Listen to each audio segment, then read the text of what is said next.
I went through the front door, my tie loosened after a hard day at the office, my shoulders heavy from staring at spreadsheets and dodging emails.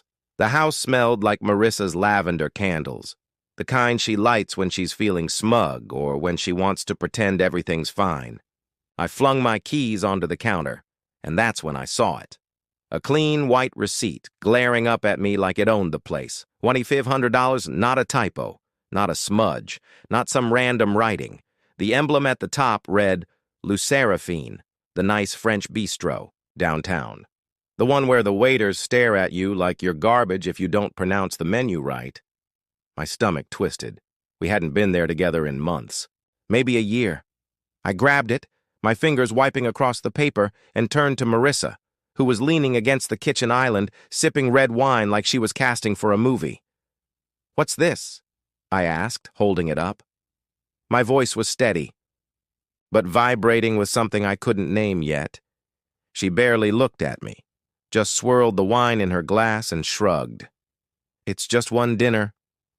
"Don't be petty," she said, her tone cutting, like I was the one being ridiculous. "Petty? Me?" I felt the heat rise up my neck, but before I could even open my mouth, Talia's voice cut in from the living room.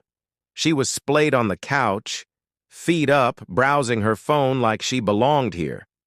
Yeah, it was a family celebration. She added without even looking my way, her words dripping with that faux innocence she's so good at. Family celebration. The words hit me like a punch, because I hadn't been invited. No text, no call, not even a, "Hey, we're doing this, join if you want." Nothing, but here was this bill, laying on my counter, in my house, attached to my card, like I was some silent supporter for their good time. I stood there, the receipt crinkling in my hand, looking between them, Marissa with her wine, Talia with her smirk. And something clicked. They didn't just expect me to pay. They figured I'd lay over and take it, like always. I'd been the man who paid for the Wi-Fi they used to stream their shows, the guy who covered the groceries they ate, the guy who never asked too many questions, because I trusted Marissa, trusted us. Yet this was different. This wasn't a forgotten, "Oh, I'll Venmo you later." This was $2,500 of deliberate, in-my-face contempt. I could feel my jaw tighten, my pulse thudding in my ears, and I knew they saw it too, the shift in my eyes, the way my shoulders squared up. Marissa arched an eyebrow, waiting for me to blow up, maybe curse, storm out like some predictable sitcom spouse, but I didn't. Instead, I grinned. Not a big grin, just a slow, tight one, the kind that says, "I'm done playing nice." "Oh, you want to see petty?" My voice was low, almost a giggle. Marissa halted, mid-sip, her glass hovering above her lips. "And Talia?" She finally looked up from her phone, her head twisting like she wasn't sure she'd heard me right. I didn't wait for them to answer. I folded the receipt, placed it into my pocket, and strolled, past them to the fridge. Took out a bottle, cracked it open, like nothing had transpired.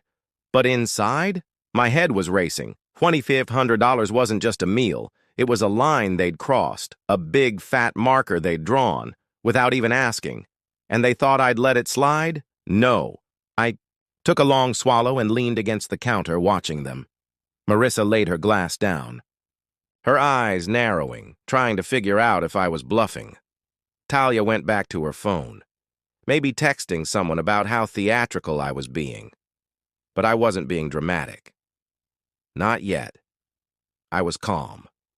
Too calm, maybe. And that's what worried them. They didn't know it, but that receipt, it wasn't just a bill. It was the start of something, a spark, a promise, and I was about to show them exactly what petty looks like. I nodded, trusting him to locate what I couldn't. He went into my account. I'd given him the password on the way over and started cross-checking dates, merchants, anything that stood out. While he worked, I paced the room, my head racing. I kept seeing Marissa's fancy handbags, the ones she'd started carrying a few months back. Gucci, Prada, items I didn't even know how to pronounce. She brushed it off when I questioned her, stated they were presents or on sale. I bought it then, too exhausted to push, but now it didn't add up.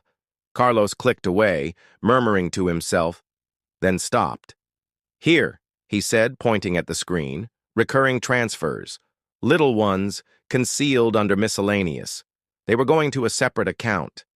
My stomach fell. What account? I asked, stepping closer. He traced it. A savings account I didn't recognize, opened in Marissa's name. The title popped up in the notes, Females Only, Bali, 2025. I stared at it, the words scorching into me.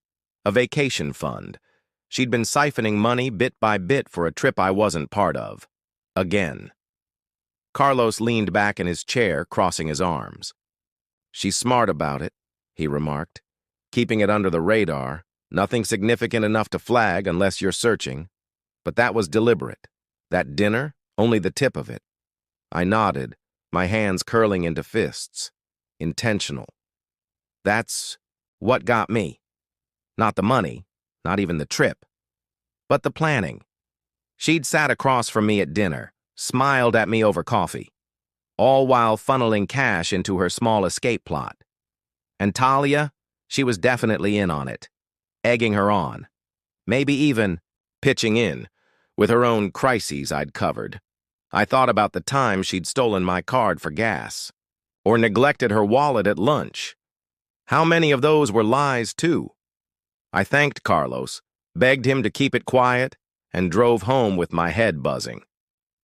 The home was dark when I arrived. Marissa was out, probably with Talia. Spending more of my money, on God knows what. I didn't switch on the lights. I went right to the bedroom, ripped open her closet, and started looking. There they were. The purses, lined up like trophies. I didn't touch them, just stared, counting, 5, maybe 6, all new, since last summer. I checked the tag still dangling from one $200. Another had a receipt wrapped within, $1,900, my money, her treasures. I closed the door, went back to the kitchen, poured a whiskey, not to calm down, to think. I needed a strategy, something firm. Anything that couldn't flip back on me. The audit wasn't just numbers anymore. It was proof.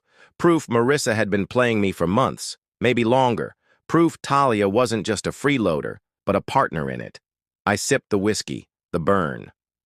Steadying me, I got out my phone, texted Neil, found more. It's worse than the dinner, he answered swiftly. Told you. War? Sure. War, but not the loud sort. Not yet. I wasn't going to storm in and rant about handbags or Bali. That's what they'd expect. What they'd use. To paint me as the evil guy. No, I'd be colder than that. I'd hit them where it hurt. Where? They felt safe. The joint account. The cards. The trust they assumed I'd never pull back. They didn't know it yet, but I was done being their ghost bank. I finished the whiskey, laid the glass down, and grinned to myself, not a cheerful smile. Sharp one. The audit was complete. The war had just begun.